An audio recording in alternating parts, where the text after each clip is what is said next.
चिड़िया और उसकी बेटी जंगल में लाल शरबत बेचकर अपना गुजारा किया करती थीं। रोज की तरह आज फिर मम्मा चिड़िया और उसकी बेटी अपने घर से लाल शरबत की रेहड़ी लेकर निकलती हैं। पहला ग्राहक तोता था। चिड़िया, इतनी गर्मी में तुम्हारा लाल शरबत पीकर दिल ठंडा हो जाता है। तोते भैया, मैं लाल शरबत में खालिस अनारों का रस मिलाती हूँ और नदी से साफ पानी। ठंडा करने के लिए बर्फ दूसरे जंगल से लाती हूँ मैं।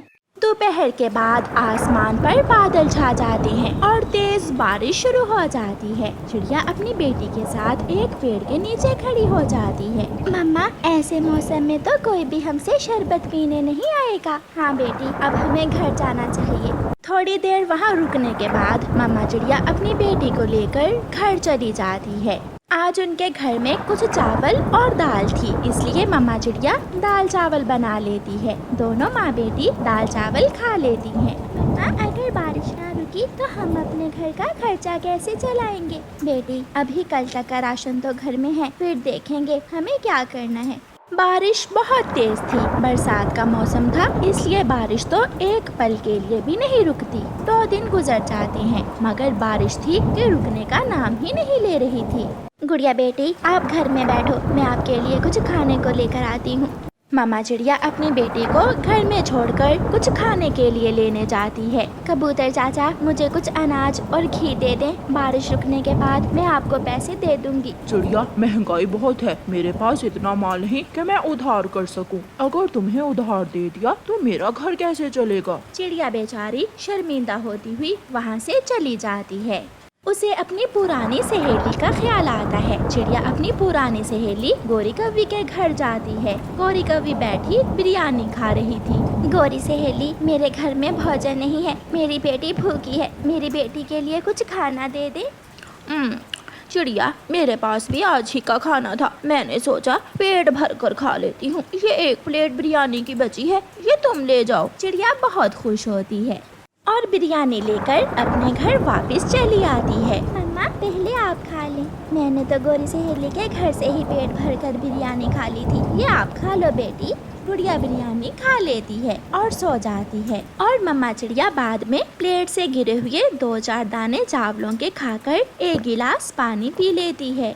एक रात तो माँ बेटी की गुजर जाती है। सुबह हो जाती है। पेट तो खाना मांगता है, घर में कुछ हो या ना हो। अब मम्मा चिड़िया बहुत परेशान थी कि वो अपने लिए और अपनी बेटी के लिए खाना कहाँ से ले। चिड़िया जब रसोई में जाती है तो उसे एक पुराना डिब्बा मिलता है जिसमें थोड़े चने थे। चिड़िया को एक उपाय आता है। चिड़िया उन चनों के दानों से बेसन बनाती है। गुड़िया बेटी, घर के पास बाहर एक मिर्ची का पौधा है, वहाँ से 2-4 लाल मिर्ची तोड़ कर लाओ। अभी लाई मम्मा। गुड़िया अपने घर से बाहर जाती है और लाल मिर्ची के पौधे से 2-4 मिर्ची तोड़ लेती है।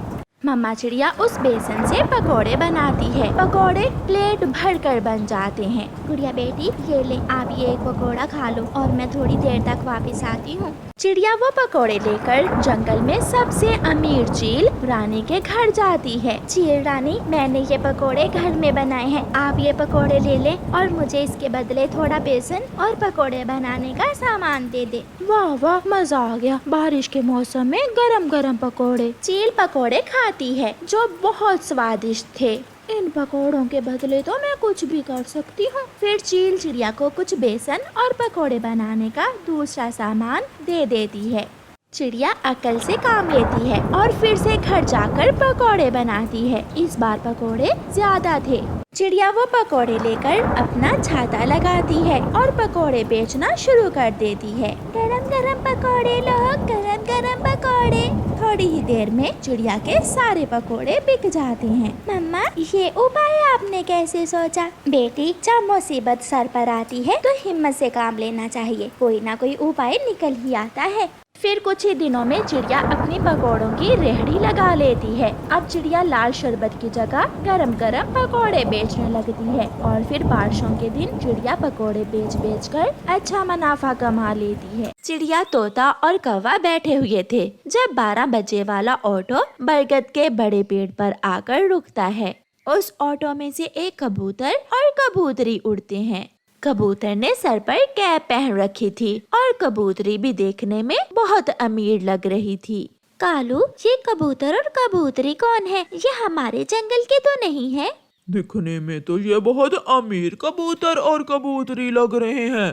शायद ये कबूतरों का जोड़ा दूसरे जंगल से आया है। पक्षी बैठे ऐसे बातें कर रहे थे कि वो कबूतर और कबूतरी अपना बड़ा बैग लिए वहाँ आ जाते हैं। पक्षियों, हम दूसरे जंगल से आए हैं। हम यहाँ 2 दिन रहेंगे। जो पक्षी हमें घर और खाना देगा, हम जाते समय अपने पैसों से भरा हुआ ये बैग उसे दे जाएंगे। ये सुनकर एक बार तो सब पक्षी हैरान हो जाते हैं। कबूतर और कबूतरी, हम लालची नहीं हैं। आप हमें पैसों का लालच न दे। अगर आप मुसीबत में हैं, तो हम आपकी मदद जरूर करेंगे। कालू कौवा, जो लालच से भरा हुआ था, जल्दी से बोलता है।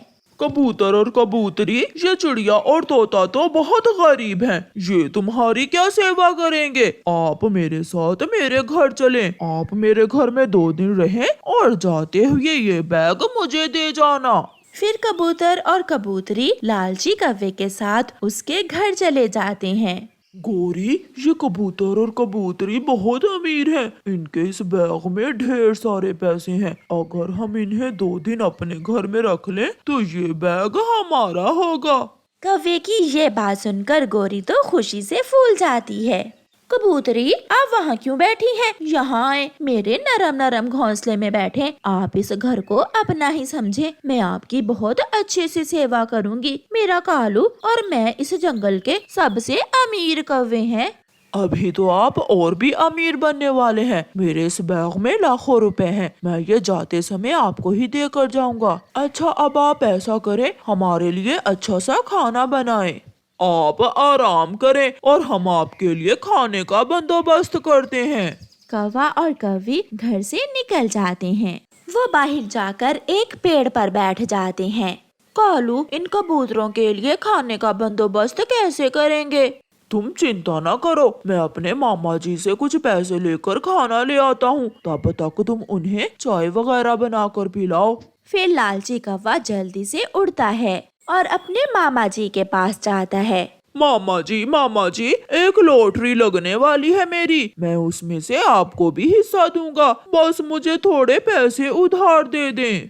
कालू भांजे, देख लेना, हर बार की तरह लूट न जाना। नहीं मामा जी, इस बार लूटने का कोई चांस नहीं है।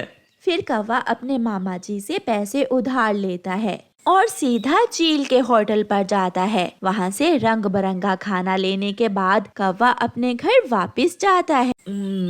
वाह कौवे, तुमने खुश कर दिया। इतना स्वादिष्ट खाना पहली बार खाया है। कौवे, मैं बहुत थका हुआ हूँ। थोड़ी देर मेरी टांगे भी दबा दो।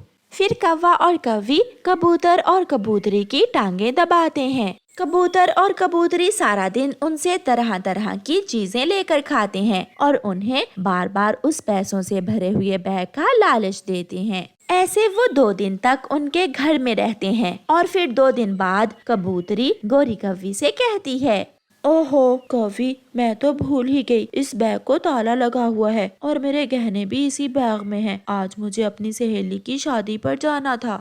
यार कौवे, क्या इस जंगल में कोई लोहार है? अगर है तो उसे बुलाकर इस बैग का ताला खुलवा दो। पैसे तुम रख लेना और गहने पहनकर मेरी पत्नी अपनी सहेली की शादी में चली जाएगी। कबूतरी सहेली, इसमें परेशानी की क्या बात है? आप मेरे गहने पहनकर अपनी सहेली की शादी पर चली जाएं और जब वापस आए तो ताले की चाबी लेती आना और हम इस बैग का ताला खोल लेंगे। हाँ, ये ठीक है। फिर गोरी कौवी अपने गहने कबूतरी को दे देती है। जल्दी चलो पत्नी जी, तुम्हारी सहेली तुम्हारा इंतजार कर रही होगी। कौवी के गहने लेकर कबूतर और कबूतरी वहाँ से चले जाते हैं। कालू जाओ, जल्दी से लोहार पक्षी को बुला कर लाओ, इस ताले को खुलवाओ। मैं तो खुशी से पागल हो रही हूँ। गोरी, तुम इस बैग का ध्यान रखना और मैं अभी लोहार को लेकर आता हूँ। कौवा उड़ता है और जंगल में लोहार पक्षी को लेने जाता है। लोहार जी, जल्दी चलो, एक ताले की चाबी गुम हो गई है, वो ताला खोलना है। कौवे, पहले मुझे 100 रुपए दो, फिर ही मैं तुम्हारे साथ जाऊंगा। कौवा जल्दी से लोहार को 100 रुपए दे देता है और लोहार पक्षी कौवे के साथ चल देता है। एक ही हथौड़े के वार से लोहार पक्षी बैग का ताला तोड़ देता है। चाचा लोहार जी, अब आप जाएं, बाकी का काम हम खुद कर लेंगे। लोहार चला जाता है। गोरी पत्नी जी, आप अपनी आंखें बंद करें और मैं खोलता हूँ खजाने का मुंह। गोरी अपनी आंखें बंद कर लेती है और कालू कौवा बैग को खोलता है और डरकर जल्दी से उछलकर दूसरी तरफ हो जाता है। गोरी गोरी लुट गए, हम लुट गए। कालू, क्या हुआ?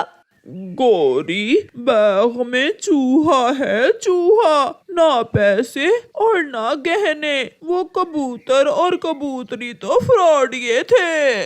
कालू, मेरे गहने भी वो चातर कबूतरी ले उड़ी।